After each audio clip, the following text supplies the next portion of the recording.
Shalom Bapak Ibu yang dikasihi Yesus Kristus. Pada pagi hari ini, minggu pertama, tanggal 5 April 2020, saya menyapa jemaat yang ada di rumah. Biarlah Bapak Ibu tetap semangat, tetap bersukacita, dan terus memandang kepada Tuhan. Karena kekuatan kita, penghiburan dan pengharapan kita datangnya daripada Tuhan kita Yesus Kristus. Itu sebabnya sebelum kita memulai akan ibadah pada pagi hari ini, kita akan tunduk kepala dalam sikap doa. Kita akan memulai dengan doa. Bapa, kami naikkan syukur, terima kasih atas segala pertolongan dan kasih-Mu yang sudah memimpin kami sepanjang minggu hingga hari ini. Kami boleh duduk diam di bawah kaki Tuhan. Kami boleh menghormati hari Sabat karena kami tahu hari Sabat di mana Tuhan memutuskan dan memberkati. Dan ku tahu orang-orang yang menghormati akan hari Sabat boleh senantiasa memiliki kekuatan, boleh senantiasa mengalami pemulihan dan pertolongan dari Tuhan. Terima kasih Bapa di surga. Biarlah kiranya Tuhan sucikan pikiran dan hati kami. Kuduskan kami ya Allah, supaya hari ini kami boleh berlayak di hadapan Tuhan. Segala bentuk intimidasi yang mau mengganggu pikiran hati, konsentrasi, di mana ruangan kami pakai, kami menolaknya dalam nama Yesus Kristus. Dan biarlah Tuhan bekerja di tengah-tengah kami pada pagi hari ini, memberikan kekuatan, penghiburan dan pengharapan. Karena kami tahu semua itu kami dapatkan daripada Tuhan. Berfirmanlah Bapa, kami siap mendengar. Di dalam nama Yesus kami berdoa. Haleluya. Amin. Bapak Ibu yang dikasihi Yesus Kristus, firman Tuhan pada pagi hari ini terambil dari kitab Mazmur 63 ayat 1 sampai ayat yang ke-9. Saya akan membaca untuk Bapak Ibu sekalian. Kerinduan kepada Allah. Mazmur Daud ketika ia ada di padang gurun Yehuda. Ya Allah, Engkaulah Allahku, aku mencari Engkau, jiwaku haus kepadamu, tubuhku rindu kepadamu, seperti tanah yang kering dan tandus tiada berair. Demikianlah aku memandang kepadamu di tempat kudus, sambil melihat kekuatanmu dan kemuliaanmu. Sebab kasih setiamu lebih baik daripada hidup, bibirku akan memegahkan Engkau. Demikianlah aku mau memuji Engkau seumur hidupku dan menaikkan tanganku demi namamu. Seperti dengan lemak dan sumsum jiwaku dikenyangkan, dan dengan bibir yang bersorak-sorai mulutku memuji-muji. Apabila aku ingat kepadamu di tempat tidurku, merenungkan Engkau sepanjang kawal malam, sungguh Engkau telah menjadi pertolonganku, dan dalam naungan sayapmu aku bersorak-sorai. Ayat terakhir, ayat yang ke-9. Jiwaku melekat kepadamu, tangan kananmu menopang aku. Puji Tuhan. Firman Tuhan pada pagi hari ini saya beri tema, kuat di tengah badai hidup.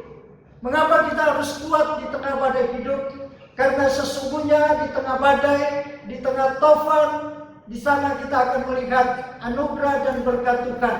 Mengapa kita harus kuat dengan kesusahan, kesulitan yang hari ini kita alami? Karena kita tahu setelah kita kuat, kita mampu melewati masa-masa sulit di dalam kehidupan kita, maka kita akan melihat berkat-berkat Tuhan.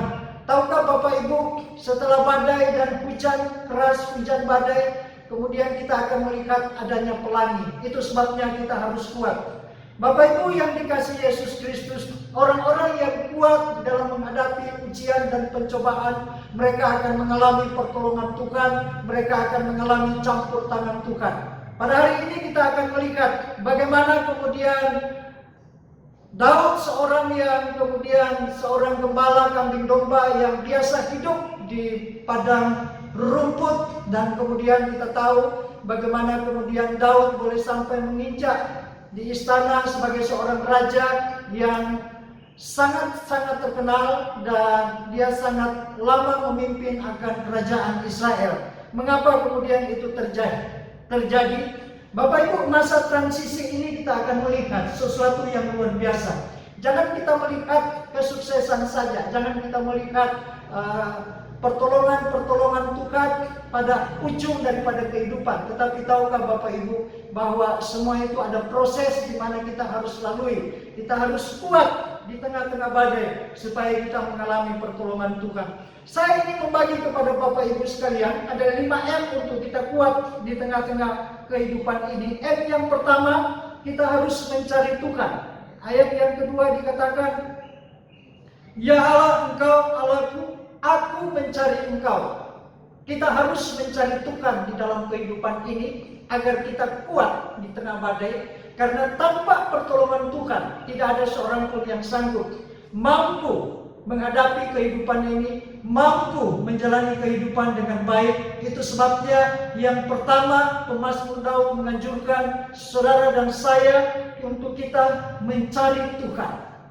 Hari ini kita sedang mencari Tuhan karena kita sadar kita punya keterbatasan dan kita perlu Tuhan. Firman Allah berkata, carilah dahulu kerajaan Allah dan kebenaran, maka semuanya akan ditambahkan kepadamu.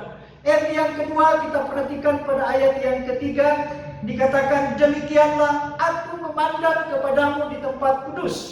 Yang ketiga, kita mau memandang kepada Tuhan. Kita mau melihat kepada Tuhan. Banyak hari-hari ini orang-orang di dalam kesulitan, kesesakan, bahkan sakit penyakit, mereka melihat kepada kondisi keadaan mereka yang mungkin memprihatinkan. Tapi hari ini saya mau mengajak Bapak Ibu untuk memandang kepada Tuhan, untuk melihat kepada Tuhan, karena besar kuasanya melebihi dari apapun kesulitan kita. Sehingga orang-orang yang melihat kepada Tuhan, memandang kepada Tuhan, maka dari sananya datang pertolongan. Itu sebabnya Rasul Paulus katakan, hidup kami bukan karena melihat, tapi hidup kami karena percaya. Orang-orang yang percaya adalah orang-orang yang memandang kepada Tuhan. Yang ketiga, memuji Tuhan. Ayat yang kelima dikatakan, demikianlah aku mau memuji Engkau seumur hidupku. Luar biasa Bapak Ibu. Apakah Bapak Ibu hari ini di tengah goncang-gancing keadaan Indonesia yang sedang dilanda oleh COVID-19, mampukah kita untuk memuji Tuhan? Pemazmur Daud mengatakan, aku akan memuji Tuhan seumur hidupku. Apapun yang saudara alami hari ini, saya mengajak, biarlah kiranya rohmu tetap bersuka cita, rohmu tetap bersorak-sorai. Mungkin badanmu lemah, tetapi biarlah jiwamu, rohmu tetap memuji dan memuliakan Tuhan. Karena di sana ada kekuatan. Firman Allah berkata, oh, hati yang gembira adalah obat. Hati yang gembira, orang yang memuji, memuliakan Tuhan.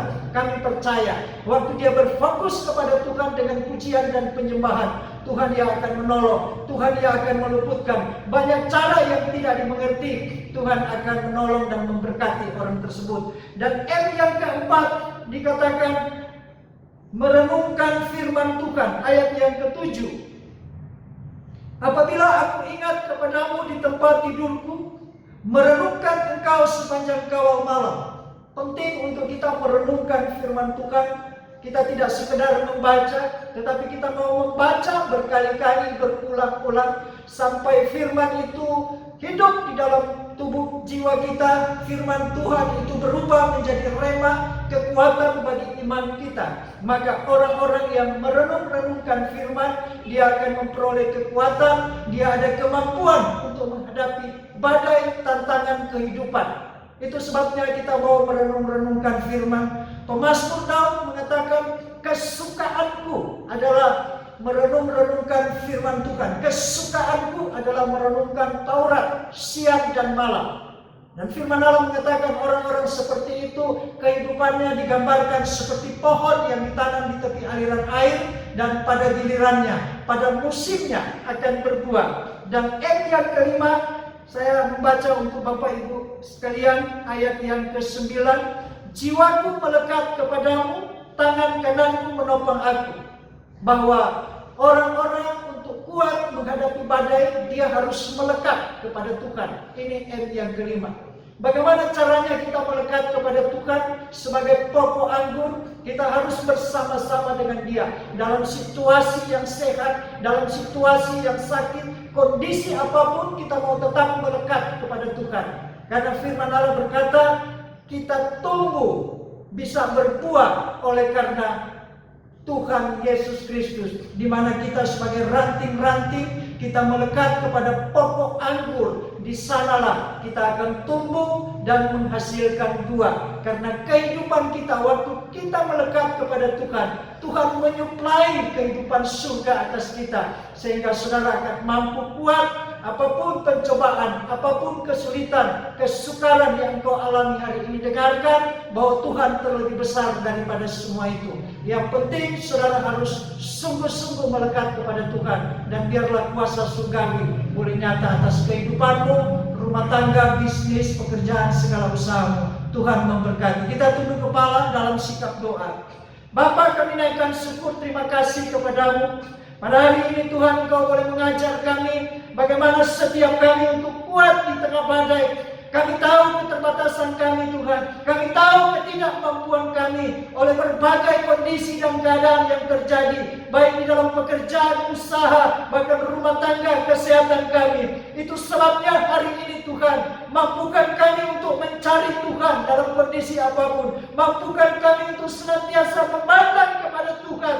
Karena orang-orang yang memandang kepada Tuhan akan memperoleh kekuatan di mana dia tidak akan gentar terhadap persoalan-persoalan hidup. Mampukan kami dalam situasi apapun untuk kami senantiasa memuji Tuhan dan memuliakan Tuhan. Karena aku tahu Tuhan, Engkau hadir di tengah-tengah kami, di mana ada pujian dan penyembahan hadirat-Mu bersama-sama dengan kami. Dan mampukan kami merenung-renungkan setiap firman, karena kuasa firman sanggup melakukan perkara-perkara yang ajaib di dalam hidup kami, baik hari ini bahkan selama-lamanya. Serta kemudian kuatkan kami untuk terus melekat kepada Tuhan sebagai sumber kekuatan yang sanggup memelihara kami sekarang sampai selama-lamanya. Tuhan memberkati jemaat di rumah, baik anak-anak sekolah minggu, remaja, pemuda, orang tua, laki, perempuan. Tetapkan iman mereka untuk tidak tergoyahkan oleh apapun, karena Tuhan yang besar, Tuhan yang mengizinkan sesuatu. Kami tahu ini untuk kebaikan bagi kami, sehingga kami tidak lagi berfokus kepada apa yang ada di bumi, di dunia, tapi kami hari ini mulai berfokus kepada Kristus. Karena itulah yang akan mendatangkan damai sejahtera, sukacita, dan kemenangan sekarang sampai selama-lamanya. Terpujilah Bapa, di dalam Kristus Yesus kami sudah berdoa dan mengucap syukur. Haleluya. Amin.